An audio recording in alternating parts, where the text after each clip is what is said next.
देवादिदेव भगवान महादेव शिव और जगत जननी मां जगदम्बा के चरणों में नमन करते हुए शिव शक्ति धाम दासना से मैं यति नरसिंहानंद गिरी और मेरे साथ हैं हमारे गुरु समान, हमारे भाई उम्र में हमसे छोटे हैं लेकिन ज्ञान में, त्याग में, वैराग्य में हमसे बहुत आगे हैं।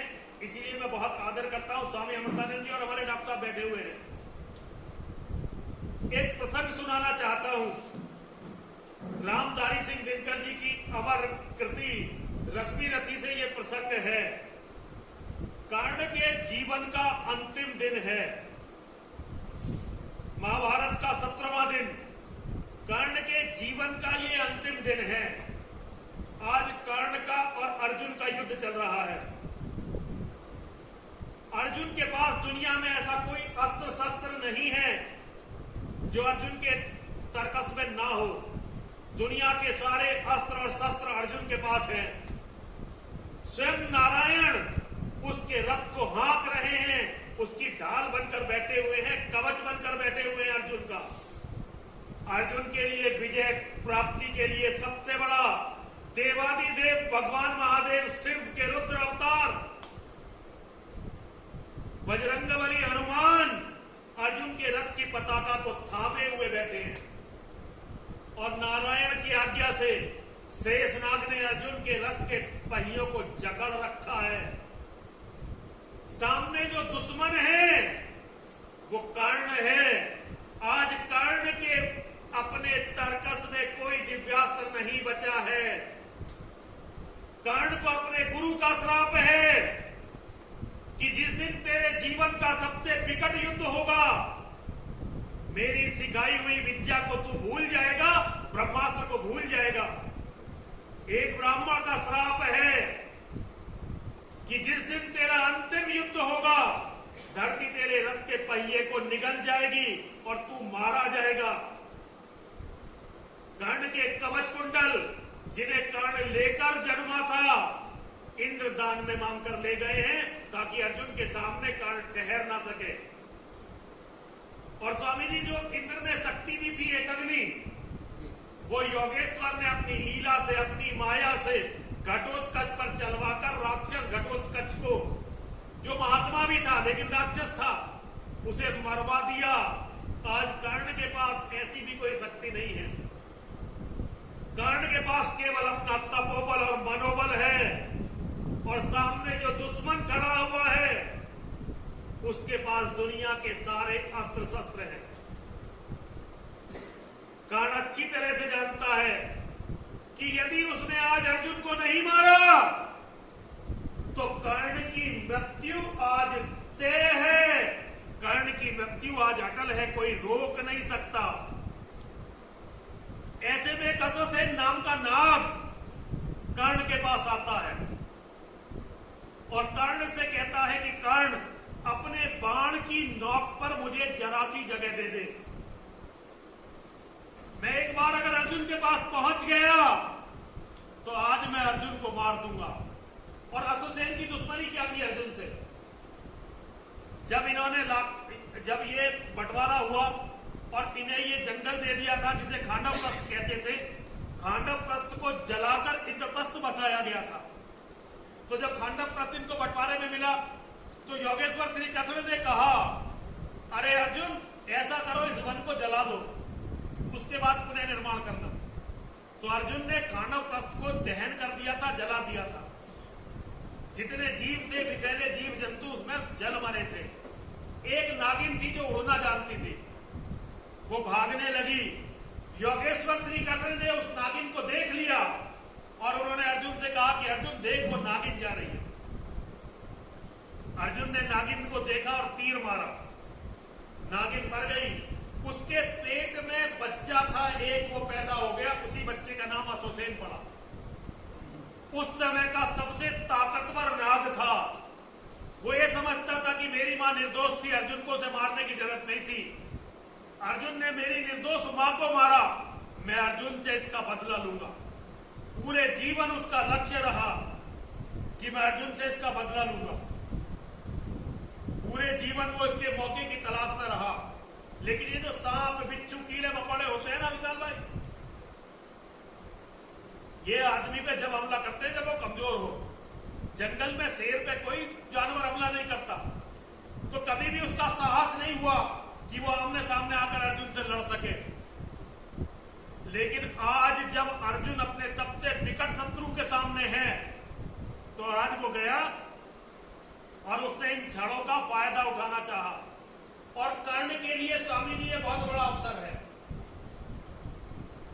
योगेश्वर श्री कृष्ण ने कर्ण से वायदा कर रखा है, उन्होंने प्रण ले रखा है कि कर्ण यदि तू उधर छोड़कर दुर्योधन की साइड छोड़कर हमारी तरफ आ जाएगा तो पूरी धरती का राजा तुझे बनाया जाएगा, क्योंकि तू पांडवों में सबसे बड़ा है।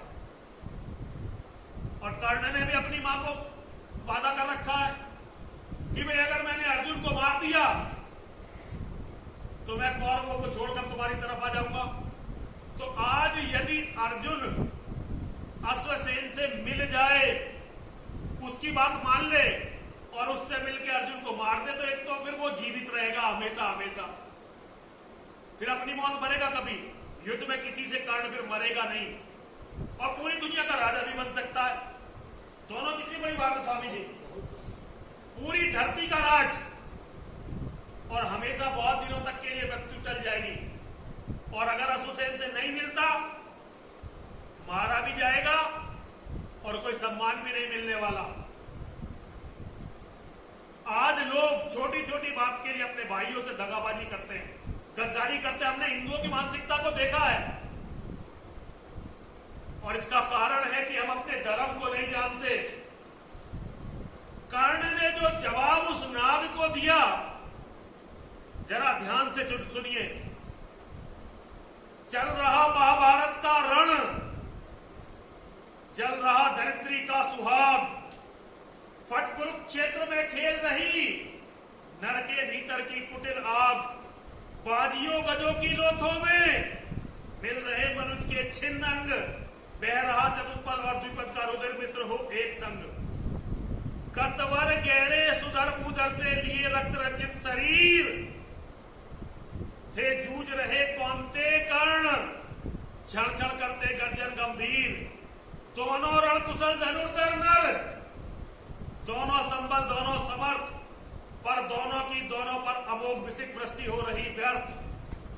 इतने में सर के लिए कर्ण ने देखा जो अपना निसंग, तरकस से फुफकार उठा सहसा एक प्रचंड विस्तर भुजंग, बोला रे कर्ण में अश्वसेन, विस्तृत भुजंगों का स्वामी हूं, जन्म से पार्थ का शत्रु परम, तेरा बहुविधि हितकामी हूं, बस एक बार कर कृपा धनुष पर चल सरव्य तक जाने दे, इस महाशत्रु को अभी तुरंत चंदन में मुझे सुलाने दे, कर वमन गरल जीवन भर का अंतिम प्रतिशोध उतारूंगा, तू मुझे सहारा दे बढ़कर मैं अभी पार्थ को मारूंगा, तू मुझे सहारा दे बढ़कर मैं अभी पार्थ को मारूंगा। और गुंजन भाई ये तो लॉटरी है, ये तो कर्ण की लॉटरी निकल गई। अब कर्ण को केवल हाँ कहनी है सारी दुनिया उसकी, लेकिन अगर कर्ण हाँ कह देता तो आज ये किस्सा मैं आपको सुना नहीं रहा होता, ये कहानी ये कथा आपको सुना नहीं रहा होता। और भगवान कर्ण को ये वरदान नहीं देते कि कर्ण तेरी चर्चा करने वालों को भी उतना ही यश मिलेगा जितना मेरी चर्चा करने वालों को। अब कर्ण का उत्तर सुनिए।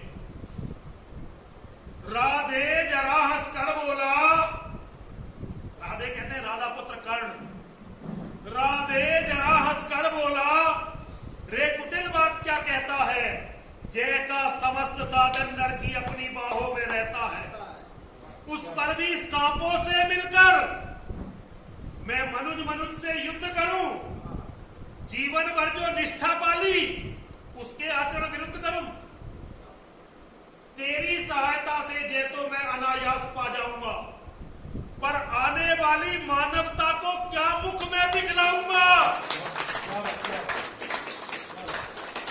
आने वाली मानवता को क्या मुख में दिखलाऊंगा। संसार कहेगा जीवन का सब सुकृत्य कर्ण ने छाड़ किया और दुश्मन के वध के लिए नीच ने सांपों का सहाय लिया। रे अश्वसेन, तेरे अनेक वंशज हैं छिपे नरों में भी, सीमित वन में ही नहीं बहुत बसते ग्राम घरों में भी ये नरभुजंग जो मनुष्य को मारने के लिए सांपों से मिल जाता है उसे नरभुजंग कहते हैं। ये नरभुजंग मानवता का पथ कठिन बहुत कर देते हैं और शत्रु के वध के लिए नीच सहाय सर्प का लेते हैं। ऐसा न हो इन सांपों में मेरा भी उज्जवल नाम चढ़े, पाकर मेरा आदर्श पाप नरता का कुछ और बढ़े। अर्जुन है मेरा शत्रु किंतु वह सर्प नहीं नर ही तो है। संघर्ष सनातन नहीं शत्रुता इस जीवन भर ही तो है। तब अगला जीवन संघर्ष सनातन नहीं शत्रुता इस जीवन भर ही तो है। तब अगला जीवन क्यों हो द्वेष अंध बिगाड़ू मैं, सांपों की जाकर शरण सर्प बन क्यों मनुष्य को मारू मैं।